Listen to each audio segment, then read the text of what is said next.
கேக்குதா குக்கு குக்கு குக்கு.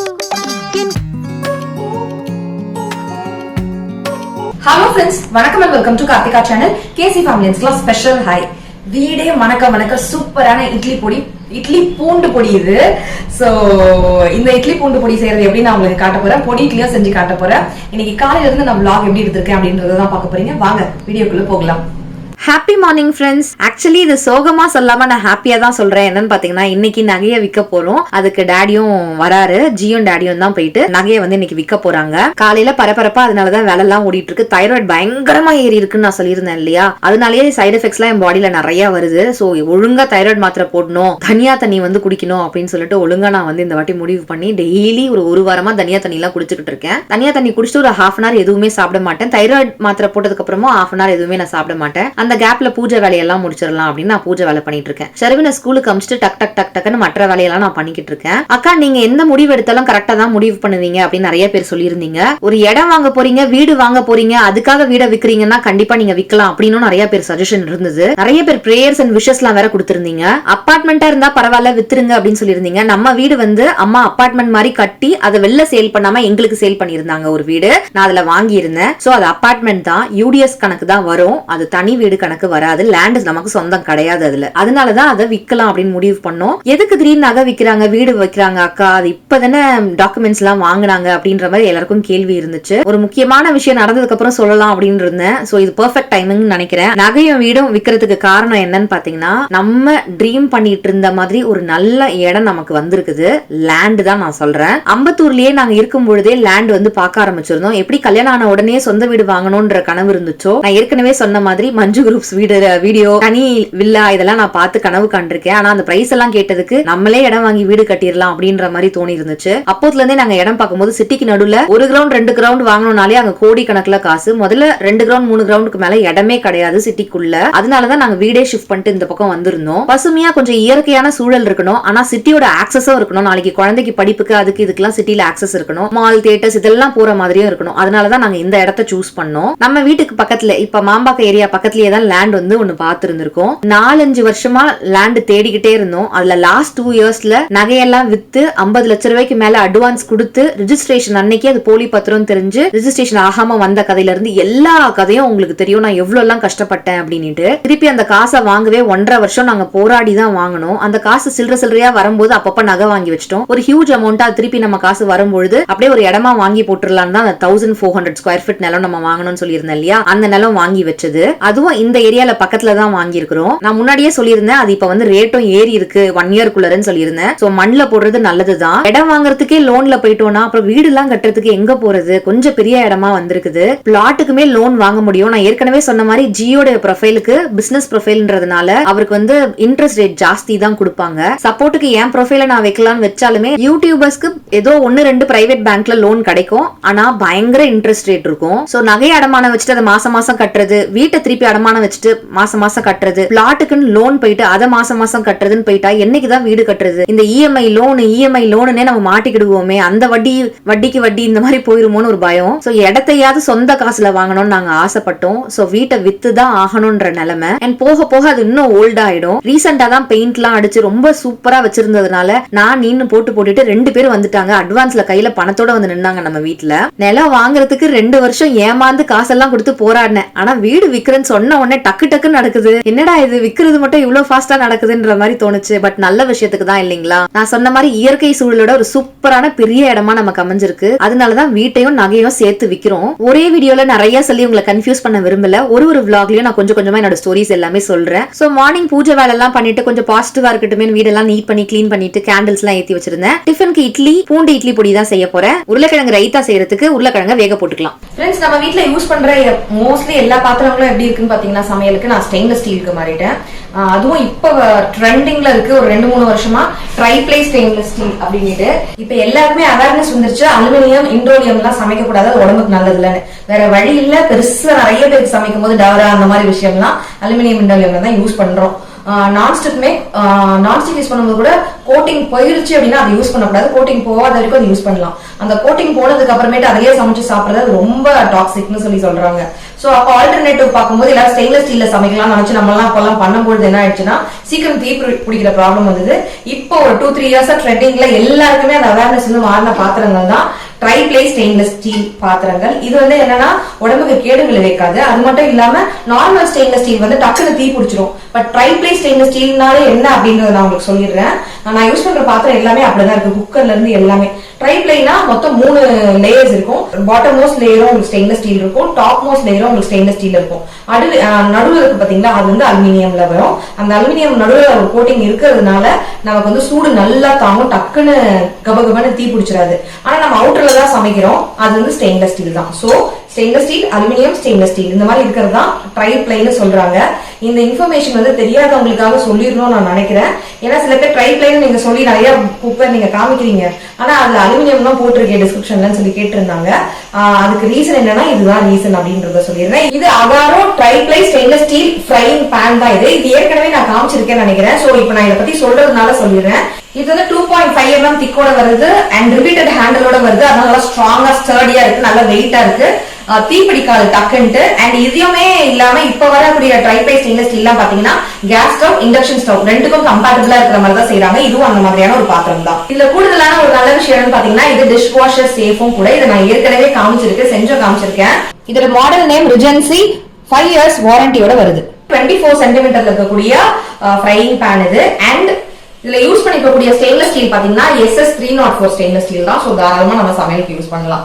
சோ இதெல்லாம் செக் பண்ணி பார்த்து வாங்குங்க. வாங்கும் பொழுது ஸ்டெயின்லெஸ் ஸ்டீல் பைப் லைன் போட்டிருக்குன்னா இந்த டீடைல்ஸ் எல்லாம் இருக்கான்னு செக் பண்ணி பாருங்க, சரிங்களா? சோ யூசுவலா எல்லாத்துலயும் வர மாதிரி இங்க வந்து கிளாசி பினிஷ், உள்ள வந்து மேட் பினிஷ், நல்லா ஹேண்டில்லாம் ஸ்டர்டியா செம்ம தக்கையா ஒரு பேருக்குன்னு கொடுக்காம சூப்பரா கொடுத்துருக்காங்க. இந்த ப்ராடக்ட் எல்லாம் நான் யூஸ் பண்ணிட்டு தான் இருக்கேன். உங்களுக்கு நான் இன்னைக்கு காட்டணும்ன்றதுக்காக காட்டியிருக்கேன். இந்த ப்ராடக்ட் லிங்க் வேணும்ன்றவங்களுக்கு டிஸ்கிரிப்ஷன் பாக்ஸ்ல வைக்கிறேன். இந்த பாத்திரம் மட்டும் இல்ல, நான் யூஸ் பண்ணிட்டு இருக்க எந்த பொருளா இருந்தாலும், நான் பூஜைக்குன்னு யூஸ் பண்ண எந்த பொருளா இருந்தாலும் எல்லா ப்ராடக்டோட லிங்க்குமே டிஸ்கிரிப்ஷன் பாக்ஸ்ல கொடுத்துருக்கேன். அமேசான்ல இருந்து வாங்கினது தான். ஸோ அமேசான் பேஜ் உங்களுக்கு வந்து ஈஸியா இருக்கும், நம்பிக்கையான ஒரு வெப்சைட் தான்றதுனால. ஸோ அமேசான் லிங்க் வந்து கொடுத்துருக்கேன். வேணுன்றவங்க கண்டிப்பா செக் பண்ணுங்க. நம்ம இப்போ வந்து இதை யூஸ் பண்ணி என்ன செய்ய போறோம் பாத்தீங்கன்னா இட்லி பொடி செய்ய போறோம். அதுவும் இட்லி பொடி வந்து எப்படி செய்ய போறோம்னா, நம்ம வசந்த் பவன் ஹோட்டலுக்கு போனோம்னா நிறைய வகையான பொடி, அப்புறம் முருகன் இட்லி கடைக்கு போனீங்கன்னா நிறைய வகையான பொடி வச்சிருப்பாங்க. பொடியே டிஃப்ரெண்டா வச்சிருப்பாங்க. சோ ஒரு பொடி வந்து பாத்தீங்கன்னா பூண்டும் நிறைய போட்ட மாதிரி கொஞ்சம் லைட்டா தேங்காய் போட்டு அரைச்சு வச்சிருப்பாங்க. இது ரொம்ப நாளா ஸ்டோர் பண்ணிக்க முடியாது. ஃப்ரிட்ஜ்ல வச்சு நீங்க வந்துட்டு ஒரு 10 days வரைக்கும் ஸ்டோர் பண்ணி யூஸ் பண்ற மாதிரியான ஒரு பொடி தான். பூண்டு தட்டி போட்டு செய்யக்கூடிய பூண்டு பொடி தான் இது. இட்லிக்கு நாங்க இதுதான் வச்சு சாப்பிட போறோம். சும்மாவே பொடி இல்லாத போது நாங்க என்ன பண்ணுவோம்னா பூண்டு தட்டி போட்டு குழம்பு மிளகாய் தூள்ல பூண்டை போட்டு சூடா நல்லெண்ணெய் எடுத்து ஊத்தி நாங்க சாப்பிட்ற பழக்கம் எல்லாம் உண்டு. இந்த மாதிரி அரைச்சு சாப்பிடும் போது சூப்பரா இருக்கும். நான் உங்களுக்கு காமிக்கிறேன், வாங்க என்னன்னு பார்க்கலாம். நீங்க எந்த கப் எடுக்கிறீங்களோ அந்த கப்ல மெஷர்மெண்ட் எடுத்துக்கோங்க. நான் இந்த கப் வந்து எடுத்திருக்கேன். சோ நல்லா கொஞ்சம் கோபுரமாகவே நான் 1 கப் அளவுக்கு உளுந்து எடுத்திருக்கேன். அதுல 1/2 கப் அளவுக்கு கடலைப்பருப்பு எடுத்திருக்கேன். 3/4 கப் அளவுக்கு தோலோட பூண்டு எடுத்திருக்கேன். தேங்காய் வந்து பாத்தீங்கன்னா அதே மாதிரி அழுத்திலாம் எடுக்கல, சும்மா அப்படியே பூ மாதிரி எடுத்திருக்கேன். ஒரு 3/4 கப் அளவு தான் இருக்கும். அது பூ மாதிரி மேல தூக்கிட்டு இருக்கேன், அவ்வளவுதான். லைட்டா 1 ஸ்பூன் எண்ணெய் போட்டுக்கலாம். கடலைப்பருப்பு கொஞ்சம் லேட் ஆகும் வறுக்கிறதுக்கு. ஃபர்ஸ்ட் அதை போட்டு ஒரு 2 minutes வதக்குவோம். அதுக்கப்புறமேட்டு உளுத்தம் பருப்பை போட்டு நம்ம வந்து வதக்கிக்கலாம். டீப் ஃப்ரை பண்றதுக்கு, ஷாலோ ஃப்ரை பண்றது, வறுவல்லாம் செய்யறதுக்கு, ட்ரை ரோஸ்ட் பண்றதுக்கு, இந்த மாதிரி ஃப்ரை எல்லாம் பண்றதுக்கு தாராளமா இந்த மாதிரி பேன் வசதியா இருக்கும். வாய் வேற அகலமா இருக்குல்ல, சோ நமக்கு இதுக்கெல்லாம் வசதியா இருக்கும். உளுந்தையும் போட்டுக்கலாம், கரெக்டா இருக்கும். இந்த நேரத்துல நல்லா செவக்க வறுத்துக்கோங்க, செவன் வரணும். இதுல தேங்காய் போட்டீங்கன்னா ஒரு மாதிரி குருணையா அந்த மிளகாத்தூளுடைய அந்த டெக்ஸ்டர் இருக்குல்ல, ஒரு மாதிரி நல்லா இருக்கும். பட் ரொம்ப நாள் வச்சுக்க முடியாது. நீங்க நிறைய வச்சு ஸ்டோர் பண்ணி செய்ய போறீங்கன்னா தேங்காவை கட் பண்ணிக்கோங்க. தேங்காவை கட் பண்ணீங்கன்னா நான் சொல்லியிருக்கக்கூடிய அளவுக்கு வந்து மிளகாக்கு வந்து காரம் வந்து அதிகமாயிடும். அப்ப என்ன பண்ணுங்க, உளுத்தம் பருப்பையும் கடலைப்பருப்பையும் கொஞ்சம் இன்க்ரீஸ் பண்ணிக்கோங்க அளவை, தேங்காவை கட் பண்ணீங்கன்னா. பட் இந்த மாதிரி தேங்காய் வச்சு ஒரு வாட்டி ட்ரை பண்ணி பாருங்க, நல்லா இருக்கும். கழுவிட்டு ட்ரை பண்ணி வச்சிருக்கக்கூடிய கருவேப்பிலை ஒரு 3-4 கொத்து போட்டுக்கோங்க. ஹெல்தி, அதனால சேர்த்துக்கலாம். நார்மலா பொடி அரைக்கும் போது கொஞ்சோண்டு வேர்க்கடலை போடுறது, எள்ளு போடுறது அதெல்லாம் போடுவோம். பட் நம்ம தேங்காய் போடுறதுனால வேர்க்கடலை எள்ளெல்லாம் போட்டீங்கன்னா எண்ணெய் விடுற மாதிரி ஆயிடும். அதனால தேங்காய் போடும்போது நம்ம அதை போட வேண்டாம். நார்மல் பொடிக்கு நம்ம அதெல்லாம் போட்டுக்கலாம். அந்த பொடி வேணும்னா எனக்கு சொல்லுங்க. கருவேப்பிலை பொடி, இட்லி பொடியிலே கருவேப்பிலை போட்டு செய்யற கருவேப்பிலை பொடி, கொஞ்சம் வேர்க்கடலை போட்டு அரைக்கிறது, அப்புறம் எள்ளு போட்டு அரைக்கிற எள்ளு பொடி, இந்த மாதிரி வகைகள் நிறைய இருக்கு. இந்த வாட்டி நான் கொஞ்சம் தேங்காய்லாம் போட்டு அரைக்கிறதுனால உங்களுக்கு காட்டணும்னு நினைச்சேன். கருவேப்பிலை அப்படியே மொறுமொறுன்னு ஆயிடுச்சு. சவுண்டு பாருங்க, ஹை ஃப்ளேம்ல வச்சு செய்யாதீங்க, தீஞ்சிடும். இது ஒரு பிளேட்டுக்கு மாத்திக்கலாம், ஆற வைக்கணும். பூண்டை தட்டிட்டு வறுத்துக்கலாம். இந்த கடலைப்பருப்பு வறுபடுறதுக்குள்ள நம்ம பூண்டை வந்து தட்டி வச்சுக்கிட்டோம்னா வறுக்கிறதுக்கு வசதியா இருக்கும். தட்டிக்கலாம். தட்டி வச்ச பூண்டை இந்த மாதிரி சேர்த்துட்டு நல்லா வதக்கி விட்டுறலாம். அதுல இருக்க ஈரப்பதெல்லாம் போற அளவுக்கு வதக்கணும். தேவைப்பட்டா ஒரு 1/4 ஸ்பூன் எண்ணெய் கூட விட்டுக்கோங்க. இதுல பூண்டுல இருக்க ஈரப்பதம் மொத்தமும் போயிடணும். அதுல இருந்து தண்ணி ஈரப்பதம் இருக்கும். அது இல்லாத அளவுக்கு நல்லா மொறு மொறுன்னு அப்படியே உடைச்ச இந்த மாதிரி உடையணும். அந்த மாதிரி நல்லா மொறு மொறுன்னு வறுத்து எடுத்துக்கோங்க. 8 காஷ்மீரி மிளகா, 8 காஞ்ச மிளகா வச்சிருக்கேன். இந்த காஷ்மீரி மிளகா கொஞ்சம் காரமும் கொடுக்கக்கூடிய மிளகா, அதனால 8 போட்டிருக்கேன். நீங்க வேணா 10 12 உங்க காரத்துக்கு தகுந்த மாதிரி போடலாம். தேங்காவும் போட்டிருக்கோம், இவ்வளவு பருப்பு போட்டிருக்கோம். உங்க காரத்துக்கு தகுந்த மாதிரி நீங்க அட்ஜஸ்ட் பண்ணுங்க. நான் அளவு எப்படி இருக்குன்னு சொல்றேன், சரிங்களா? லாஸ்ட்ல அரைச்சு முடிச்சுட்டு இந்த காஞ்ச மிளகா கரெக்டா இருக்கா இல்லையான்னு நான் சொல்றேன். தேங்காய் துருவல் அதையும் சேர்த்துக்கலாம். இதுல இருக்க ஈரப்பதம் போற அளவுக்கு இதையும் நல்லா செவக்க வறுத்துக்கலாம். இது கூடயே கொஞ்சமா பெருங்காயத்தூளை ஆட் பண்ணிக்கலாம். பொடிக்கு தேவையான அளவு உப்பையும் நம்ம இதுலயே வதக்கிடலாம். அடுப்பு ஆஃப் பண்ணிட்டு இதையும் இதுல சேர்த்துடலாம். இது நல்லா ஆறணும், சுத்தமா சூடே இல்லாத அளவுக்கு ஆறணும். மிளகாவெல்லாம் பொறுக்கி ஃபர்ஸ்ட் மிளகாவை நல்லா ஓட்டிடுங்க. ஏன்னா அந்த விதையா இருக்காம அந்த விதையெல்லாம் நல்லா அரைஞ்சதுக்கு அப்புறம் அடுத்து இந்த பூண்டு இதெல்லாம் போட்டு லைட்டா குறப்பா அரைச்சு ஆஃப் பண்ணிட்டீங்க அப்படின்னாக்கா கரெக்டா இருக்கும். ஆற வச்சுட்டு அரைச்சிட்டு நான் உங்களுக்கு காமிக்கிறேன். ரைத்தா சேர்க்கிறோம். வேக வச்சு தோல் உரிச்சு உப்பு போட்டு வேக வச்சிருக்கேன். தோல் உரிச்சு இந்த மாதிரி ஓரளவுக்கு நல்லா இப்படி நசுங்குற அளவுக்கு நான் உருளைக்கிழங்கு வேக வச்சு கட் பண்ணி வச்சிருக்கேன். அதை நம்ம இது கூட சேர்த்துடலாம். 2 பெரிய வெங்காயம் ஸ்லைஸ் பண்ணதை சேர்த்துக்கலாம். கொத்தமல்லி ஆட் பண்ணிக்கலாம். தயிர் ஆட் பண்ணிக்கலாம். சால்ட் ஆட் பண்ணிட்டு நல்லா ஒரு மிக்ஸ் கொடுத்துடலாம். இதுல காஷ்மீரி சிகப்பு மிளகாய் தூள் போட்டுடலாம். கலர் கொடுக்கும், காரம் லைட்டா தான் இருக்கும். அதனால நான் கொஞ்சம் கூட போட்டிருக்கேன். நீங்க காரத்துக்கு தகுந்த மாதிரி போட்டுக்கோங்க. உருளைக்கிழங்குல வேற உப்பு போட்டிருந்தீங்க, அதுக்கேற்ற மாதிரி பார்த்து போட்டுக்கோங்க. சீரகத்தூள் நான் கொஞ்சோண்டு 1/2 ஸ்பூன் அளவுக்கு சேர்த்துக்கிறேன். அந்த பச்சடிக்கே தாளிப்பு போட வரும். அதே சூடான பேன்ல நம்ம எண்ணெய் விட்டுக்கலாம். கடுகு, சீரகம், உளுத்தம் பருப்பு இது போடலனாலும் பரவாயில்ல, ஆனா எங்களுக்கு அது நடுக்குன்னு கடிப்படுறது பிடிக்கும். அதனால உடைச்ச உளுத்தம் பருப்பும் சேர்த்துக்கிறோம். முழு காஞ்ச மிளகா, ஒரு 4 காஞ்ச மிளகா, பெருங்காயம், கருவேப்பிலை எல்லாம் நல்லா வதக்கிட்டு நம்ம ஏற்கனவே ப்ரிப்பேர் பண்ணி வச்சிருக்க ரைத்தால சேர்த்துற வேண்டியதுதான். சூப்பரா தாளிப்பு தயாராயிடுச்சு. இந்த மேல இந்த சிவப்பு மிளகாய் தூள் மேல இந்த சூடான எண்ணெய் படுற மாதிரி ஊத்திருங்க. சோ ஃபர்ஸ்ட் இந்த மிளகாய் தூள் அந்த எண்ணெயில ஒரு மிக்ஸ் கொடுத்துடலாம். சாப்பிடும் போது நல்லா ஒரு மிக்ஸ் கொடுத்து நம்ம சாப்பிட்டுக்கலாம். இந்த ரைத்தா சூப்பரா இருக்கும். பொடி நல்லா ஆறிடுச்சு. ஃபர்ஸ்ட் நான் மிளகாவை ஒரு ஓட்டிட்டு வந்துடுறேன். காஷ்மீரி மிளகா கலரை பாருங்க, செவன்னு காரம் கரெக்டா தான் இருந்துச்சு. எல்லாத்தையும் சேர்த்து நல்லா நரநரன்னு அரைச்சிட்டு வந்துடலாம். வாவ், சூப்பரா இல்ல? கலர் பாருங்க, செமையா இருக்கு. காஷ்மீரி மிளகான்றதுனால இந்த கலர், அதுவும் பூண்டோட சேரும் போது நல்லா செவன் நமக்கு கலர் வந்து கிடைக்கும். பட் காரம் வந்து பாத்தீங்கன்னா கரெக்டான அளவுல இருக்கு. நான் வந்து வாயில போட்டு பார்த்தேன், சூப்பரா இருக்கு. எப்பவுமே இந்த மாதிரி பொடி எல்லாம் அரைக்கும் போது ஸ்டார்டிங் அன்னைக்கே அரைச்சு அன்னைக்கே சம்பஸ்துன்னு காரம் இருக்கும். ஒரு வாரம் 10 நாள் கழிச்சு பாத்தீங்கன்னா காரம் அடங்கிடும். இது வந்து பாத்தீங்கன்னா பர்ஃபெக்ட் காரத்துல இருக்கு. நல்லெண்ணெய் குழைச்சு சுட இட்லியோட சாப்பிடும்போது சூப்பரா இருக்கும். ஃபர்ஸ்ட் நாங்க போய் இட்லியோட வச்சு சாப்பிட போறோம். நல்லா ஆற வச்சாச்சு. இதை ஒரு ஏர்டைட் டப்பால போட்டு நம்ம வந்து எடுத்து வச்சுக்கலாம். அப்படியே வெளியிலேயே வச்சீங்கன்னா ஒரு வாரம் 10 நாள் வரைக்கும் தாங்கும். ஃப்ரிட்ஜ்ல வச்சீங்கன்னா தாராளமா 1 மாசம் வரைக்கும் கெட்டு போகாது. ஃப்ரிட்ஜ் கரெக்டான மெயின்டைன் பண்ணிட்டு, அடிக்கடி கரண்ட் எல்லாம் போச்சுன்னா எனக்குலாம் தெரியாது. ஏன்னா நான் இந்த மாதிரி தேங்காவை போட்டு பொரியலுக்கு எல்லாம் போடுறதுக்கு ஒரு தூரத்துக்கு ஒரு பொடி வந்து அரைப்பேன், ஒரு மசாலா பொடி. பொரியலுக்காகவே செய்யறது. அதை நான் அரைச்சு வச்சு 1 மாசம் ஸ்டோர் பண்ணி வச்சிருந்திருக்கேன். நல்லாதான் இருக்கும். சோ அப்படி வச்சுக்கணும்னு நினைக்கிறவங்க வச்சுக்கலாம். நல்ல ஏர்டைட்ல போடுங்க, இல்லைன்னா அந்த கிறிஸ்பினஸ் வந்து போயிடும். இதை வச்சு நான் இப்ப பொடியை இட்லி செய்ய போறேன். வாங்க டக்குன்னு பாத்துடலாம். நல்ல தாராளமா இட்லிக்கு பொடிக்கு தொட்டுக்க எவ்வளவு எண்ணெய் விடுவீங்க அந்த மாதிரி நல்லெண்ணெய் விட்டுக்கோங்க.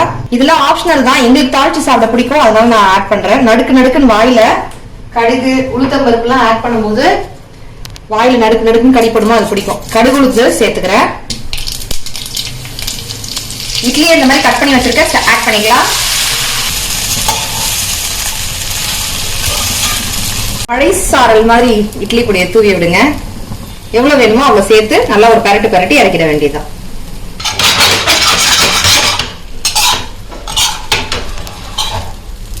நல்லெண்ணையும் இட்லி பொடியும் உங்களுடைய காரம் டேஸ்ட்டுக்கு ஏற்ற மாதிரி நீங்க அட்ஜஸ்ட் பண்ணிக்க வேண்டியதுதான். கமகமன்னு வாசனை சூப்பரா இருக்கு. நாங்க சின்ன வயசுல வேன் வச்சுட்டு ஃபேமிலியோட ஊருக்கு எல்லாம் போகும்போது எங்க அப்பா வந்து அவருதான் பொடிலாம் எங்க வீட்டுல ஸ்பெஷல். இட்லி பொடி சப்பாத்திலாம் எங்க அப்பா தான் ஸ்பெஷல். இதை கட் பண்ணி போட்டிருக்கேன்ல, அவர் பிளேட்ல மிளகா பொடியை போட்டு நல்லெண்ணெய் ஊத்திடுவாரு. அந்த சுட இட்லி சூட்ல வச்சு அமைக்கி 2 பக்கம் அமுக்குவாங்க. எல்லாம் உள்ள போயிடும். அப்படியே இழுத்துக்கும் குபுன்னு. மதியானம் சாப்பிடும் போது வேற லெவல்ல இருக்கும். சோ செம்மையா இருக்கு. செம்ம சாஃப்ட் இட்லி, பொடி இட்லி செம்மையா தயாராயிடுச்சு. இந்த பொடியை இட்லிக்கு மட்டும் இல்லைங்க, தோசையில மேல தூவி செய்யறது, ஊத்தப்பமுக்கு செய்யறது, அதெல்லாமும் நீங்க யூஸ் பண்ணிக்கலாம்.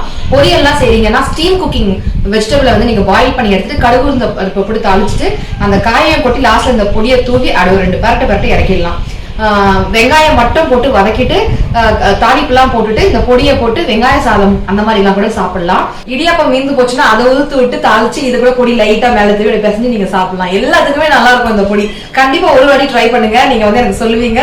சப்போஸ் யாராவது இன்ஃபுளுசர்ஸ் பாக்குறீங்கன்னா இந்த ரெசிபியை நீங்க திருப்பி ட்ரை பண்ணி போட்டு பார்த்து நல்லா இருக்குன்னு திருப்பி நீங்களே ட்ரை பண்ணி நீங்களே ஒரு வீடியோவே போடுவீங்க. அந்த அளவுக்கு ஒரு சூப்பரான ரெசிபி.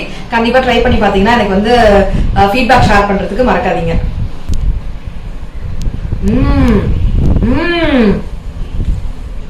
ஜி எப்படி இருக்கு? சூப்பராக உள்ளது, வேற லெவல். வாங்க போய் சுடு சாப்பிடலாம். ஜி இது இன்னும் கொஞ்சம் எடுத்து வரவா? இதுவும் சாப்பிட்டீங்களா? நல்லா இருக்குல்ல, டேஸ்டா இருக்குது, வித்தியாசமா. 2 பவுல் போட்டு சாப்பிட்டுட்டோம் நாங்க. இதை புலாவ் செய்ய போறேன், அதை தொட்டுக்கிறதுக்காக சைட் டிஷ். இப்போ இதுக்கும் கொஞ்சம் கொஞ்சம் அப்பப்ப கடிச்சுக்கிறதுக்கு இதை வச்சுக்க போறோம். இதுவுமே செம்ம டேஸ்ட்ல இருக்குங்க, கண்டிப்பா ட்ரை பண்ணுங்க, சூப்பரா இருக்கு. யாரா வந்தாங்கன்னா செஞ்சு கொடுத்தா செமையா இருக்கும். என்ன அதுன்னு கேட்பாங்க, ரெசிபி கேட்பாங்க. நான் இதே மாதிரி வெண்டைக்காய் ரைத்தா வந்து காமிச்சிருந்திருக்கேன் ஏற்கனவே. இதை வந்து நீங்க சப்பாத்திக்குள்ள தொட்டுக்க சூப்பரா இருக்கும். அதுவும் பன்னீர் பராத்தா, உருளைக்கிழங்கு பராத்தா, அதுக்கெல்லாம் சூப்பரா இருக்கும். ட்ரை பண்ணி பாருங்க. மாத்தி சாப்பிடலாம்.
அவசரமா நான் சமைச்சிட்டு இருக்கேன். உடம்பு முடியாத அன்னைக்கு, லேசி டேஸ் அன்னைக்கு, இல்ல வெளில எங்கேயாவது போயிட்டு வரீங்க, டயர்டா இருக்கு அப்படின்னும் போது ஏன் பேச்சுலர்ஸ்ல இருந்து எல்லாருமே ஈஸியா சமைக்கக்கூடிய சோம்பேறி புலாவ் தான் பார்க்க போறீங்க. சூடான குக்கர்ல நெய்யும் எண்ணெயும் கலந்து விட்டுட்டு ஹோல் கரம் மசாலா போட்டு தாளிச்சுட்டு ஒரே ஒரு பச்சை மிளகா கீரி போட்டுட்டேன். ஒரு வெங்காயம், கேரட், பீன்ஸ், உருளைக்கிழங்கு, காலிஃபிளவர் என்ன காய் வேணாலும் நீங்க போலாம். நான் கேரட், பீன்ஸ், உருளைக்கிழங்கு போட்டிருக்கேன். இஞ்சி பூண்டு பேஸ்ட் 1/2 ஸ்பூன். எல்லாத்தையும் ஒன்னா சேர்த்து தான் வதக்குறேன், தனித்தனியா எதையும் வதக்கல. தனியா பொடி 2 ஸ்பூன், சீரகத்தூள் 1 ஸ்பூன், காஞ்ச மிளகா 2 போட்டு ஃபுல்லா வதக்கி விட்டுறேன். காஞ்ச மிளகா அண்ட் பச்சை மிளகாவோட காரம் தான், காஞ்ச மிளகாவை கிள்ளி போடக்கூடாது. தயிருமே நான் ஆட் பண்ணி நல்லா சுருள வதக்கி இருக்கேன். தேவையான அளவு உப்பும் ஊற வச்சு வச்சிருக்கக்கூடிய பாஸ்மதி ரைஸும் தண்ணியை வடிச்சிட்டு சேர்த்துக்கலாம். வெஜிடபிள்ஸ் கொஞ்சம் நிறைய இருக்கிறதுனால அதுக்கு ஒரு 1/4 கப் அளவுக்கு தண்ணி வந்து ஆட் பண்ணிருக்கேன். லாஸ்ட்ல கொத்தமல்லி, புதினாவை ஆட் பண்ணிட்டு லெமன் ஜூஸும் கொஞ்சோண்டு ஆட் பண்ணிட்டு 1/2 ஸ்பூன் நெய் விட்டுட்டு ஒரு கிளறிட்டு உப்பு பார்த்துட்டு க்ளோஸ் பண்ணிட வேண்டியதா. 2 விசில் விட்டுட்டு இறக்கணும்னா சூப்பரான புலாவ் தயார். ஹாட் பாக்ஸ்ல எடுத்து போட்டு வச்சிட்டோம் அப்படின்னாக்கா அவங்க வந்தா சூடா சாப்பிடுவாங்க. சோ எடுத்து போட்டு வச்சிடுறேன். சோ இதான் தொட்டுக்கிறதுக்கு இன்னைக்கு ரொம்ப சூப்பரா இருந்தது. கண்டிப்பா ட்ரை பண்ணி பாருங்க. நம்ம பெத்தவங்க செஞ்ச புண்ணியமோ நம்ம வாழ்க்கையில செய்யற புண்ணியங்களோ எப்பவுமே நம்மள காத்து நிக்கும்னு சொல்லுவாங்க. கெட்ட நேரங்கள்ல நமக்கு கெட்டது நடக்கிற மாதிரி இருந்தாலும் கடைசியில கடவுள் கண்டிப்பா கைவிட்டுற மாட்டாரு. நம்மளோட புண்ணியங்கள் காத்து நிக்கும்னு சொல்லுவாங்க. நம்ம செஞ்ச பூஜை புனஸ்காரங்களும் நிக்கும்னு சொல்லுவாங்க. இந்த 2 வருஷத்துல நான் பண்ண விரதம், எங்க பேரண்ட்ஸ், நாங்க ஏதோ கண்ணுக்கு தெரியாம செஞ்ச சின்ன சின்ன புண்ணியங்கள் தான் எங்களை காத்து நிக்குதுன்னு நான் நினைக்கிறேன். அண்ட் உங்க எல்லாருடைய பிளெஸிங்ஸ் அண்ட் விஷஸ் அதுவுமே இதுக்கு காரணம்னு நினைக்கிறேன். கண்டிப்பா உங்களோட பிளெஸிங்ஸ் அண்ட் விஷஸையும் கொடுங்க. எல்லா வேலையும் செஞ்சு முடிச்சிட்டேன். இருக்கிற வேலையெல்லாம் இழுத்து போட்டு செஞ்சேன். துணியெல்லாம் எக்ஸ்ட்ராவா ஒரு ஏடு போட்டும் இருக்கேன். காலையில எடுத்த துணியை கூட மடிச்சு வச்சுட்டேன். ஆனா லாங் டே மாதிரி இருக்கு. இன்னும் இவங்க வரலையே அப்படின்னு தோணிக்கிட்டே இருக்கு. கொஞ்ச நேரம் பால்கனில போய் நிப்போம் அப்படின்னு பால்கனியே வேடிக்கை பார்த்துட்டு இருப்பேன். ஷர்வின் வரதுக்கு முன்னாடி இவங்க வருவாங்களா இல்ல இவங்க வந்ததுக்கு அப்புறம் ஷர்வின் வருவானா, எனக்கு ஒரே கன்ஃபியூஷன், என்னன்னே தெரியல. அப்படியே வருவாங்களா இல்லையான்னு வழியை பார்த்துட்டு நின்றுட்டு இருப்போம்ல, அந்த மாதிரி நான் வேடிக்கை பார்த்துட்டு பால்கனிலேயே நின்றுட்டு இருந்தேன். அவங்க வர லேட் ஆகும் போல இருக்கு, இந்த வீடியோவே லென்த்தா போயிட்டு இருக்கு. நான் வெயிட் பண்ணாம பேசாத போயிட்டு கமெண்ட்ஸ்லாம் ரிப்ளை பண்ணிக்கிட்டே இந்த வீடியோவை எடிட் பண்ற வேலையை பார்த்தேன்னா அவங்க வந்த உடனே கணக்கு வழக்கெல்லாம் பார்க்க வசதியா இருக்கும்.